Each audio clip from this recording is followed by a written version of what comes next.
আপনি প্রতিদিন যেটা অবহেলায় ব্যবহার করেন সেই আইফোন তৈরির পেছনে লুকিয়ে আছে আগুন, বিদ্যুৎ, লেজার, অনুপর্যায়ের ইঞ্জিনিয়ারিং আর হাজারেরও বেশি ধাপ। চলুন ঢুকে পড়ি সেই কারখানার ভেতরে, যেখানে এক টুকরো বক্সাইট ধীরে ধীরে বদলে যায় আপনার আইফোনে। পৃথিবীর মাটি ভেদ করে কয়েকশো ফুট নিচে গর্জে ওঠে বিস্ফোরণ। ভারী এক্সকাভেটরের দাঁত বসায় পাথরের বুকে। এখান থেকেই উঠে আসে বক্সাইট বা আইফোন তৈরির প্রথম কাঁচামাল। উপরের কারখানায় পৌঁছে বক্সাইট ঢুকে পড়ে ভয়ঙ্কর শক্তিশালী ক্রাশারের নিচে। সাথে সাথে বক্সাইট ভেঙে যায় ছোট্ট ছোট্ট টুকরোয়। এরপর ধোয়া ও পরিশোধন প্রক্রিয়ার পরে বক্সাইট রূপ নেয় অ্যালুমিনিয়ামে।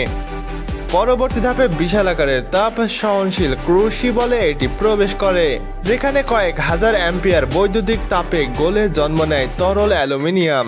এটাই পরে রূপ নেবে আপনার হাতে ধরা আইফোনের অ্যালুমিনিয়াম ফ্রেম, যা অবিশ্বাস্যভাবে হালকা, প্রায় অটুট আর মরীচিকা থেকে সম্পূর্ণ সুরক্ষিত। ৬,০০০ টন শক্তির একটি বড় মেশিন অ্যালুমিনিয়ামের ব্লককে জোরে চাপ দিয়ে আকার দেয়। তারপর খুব সূক্ষ্ম ব্লেড দিয়ে কাটাকাটি করা হয়। এখানে ভুলের সুযোগ মাত্র ০.০০১ মিলিমিটার।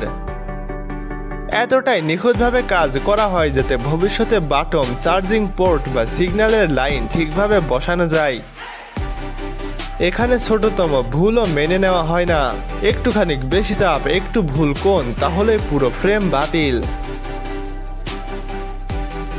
এইবার তৈরি হয় সিলিকন থেকে মাইক্রোচিপ, যেটাকে অনেকেই ফোনের মস্তিষ্কও বলে থাকে। যেমন আমাদের মস্তিষ্কে আছে নিউরন, তেমনি আইফোনে আছে চিপ। এটি তৈরি হয় একদম পরিষ্কার কক্ষে, যেখানে একটি ধূলিকণাও পড়লে পুরো ওয়েফার বাতিল হয়ে যায়। অতি সূক্ষ্ম লিথোগ্রাফি দিয়ে লক্ষ লক্ষ ট্রানজিস্টর বসানো হয় সিলিকন ওয়েফারে। একটুখানি ভুল সার্কিটই পুরো চিপকে অকেজো করে দিতে পারে। হ্যাঁ, ভুল হলে সরাসরি বাতিল, যেন কখনো তৈরি হয়নি। এরপর শুরু হয় ব্যাটারি তৈরির প্রক্রিয়া। চীন শেনঝেন অ্যালুমিনিয়াম ও কপার ফয়েলকে লেপা হয় লিথিয়াম ক্যাবাল্ট অক্সাইডাইজ ও গ্রাফাইটে। এরপর ঢোকে ধোঁয়ামুক্ত ফার্নেসে। তারপর হাইড্রোলিক্স প্রেস দিয়ে নির্দিষ্ট শক্তিতে সব লেয়ার চেপে একসাথে বসানো হয়। প্রতিটি ব্যাটারি পরীক্ষা হয় -20°C থেকে 80°C তাপমাত্রায়, এবং অনেকবার চার্জ ডিসচার্জ করা হয়। ঠিক থাকলে তবেই আইফোনের মধ্যে পৌঁছায়।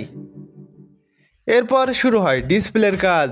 গ্লাস প্লেট প্রথমে ঢোকে বিশেষ কেমিক্যাল বাথে। রোবোটিক হাত স্পিন করে দেয় অ্যান্টি ফিঙ্গারপ্রিন্ট ও হার্ডনেস কোটিং। পরে আসে পরিষ্কারের ধাপ। আল্ট্রাসনিক ওয়াশার ও ডিয়ানাইজড পানি দিয়ে সব ধূলিকণা দূর করা হয়। 1 মাইক্রনও থাকলে পুরো প্লেট বাতিল। এরপর laser cutting. 2.5D curved age তৈরি হয়। ক্যামেরা ও সেন্সরের জন্য গোল করে কাটা হয়, যেখানে ভুলের সীমা মাত্র 0.05 মিলিমিটার। একটুখানি চূড়ান্ত ভুল, প্যানেল বাতিল। এভাবে তৈরি হয় আইফোনের স্ক্রিন, নিখুঁত এবং পুরোপুরি সঠিক। এবার শুরু হয় অ্যাসেম্বল। এখান থেকেই শুরু হয় আইফোনের সবচেয়ে স্পর্শকাতর ধাপ। সিপিইউ বসানো হয় ফ্রেমের ভেতরে মাইক্রো নির্ভুলতায়, যেন প্রতিটি সংযোগ নিখুঁত হয়। ডিসপ্লে স্থাপন করা হয় ভ্যাকুয়াম সিস্টেমে, যাতে একটিও ধূলিকণা ঢুকতে না পারে। কেবল সংযোগ, সেন্সর ক্যালিব্রেশন, ব্যাটারি ইনস্টলেশন সবই করা হয় রোবোটিক হাতের মাধ্যমে। প্রতিটি সংযোগের ভুলের সীমা 1000/1 মিলিমিটার। এইভাবে রোবটরা আইফোনকে জীবন দেয়। এইবার শুরু হয় টেস্টিং। বেঁচে থাকলে তবেই বাজারে যাবে। আইফোনের প্রতিটি ফোনে পরীক্ষার কঠোর ধাপ পেরিয়ে যায়। প্রথমে আসে ড্রপ টেস্ট। ফোনকে বিভিন্ন উচ্চতা থেকে বিভিন্ন পৃষ্ঠে ফেলা হয় কাঁচ, কাঠ বা ধাতু যাচাই করার জন্য যে পড়লেও ভেঙে যাবে না। তারপর আইপি সার্টিফিকেশন পরীক্ষা। এখানে পানি, ধুলো এবং জয়েন্টের মধ্যে চাপ পরীক্ষা করা হয়, অর্থাৎ জলের ফোঁটা বা ধুলো ফোনে প্রবেশ করলে সমস্যা হবে কিনা দেখা হয়।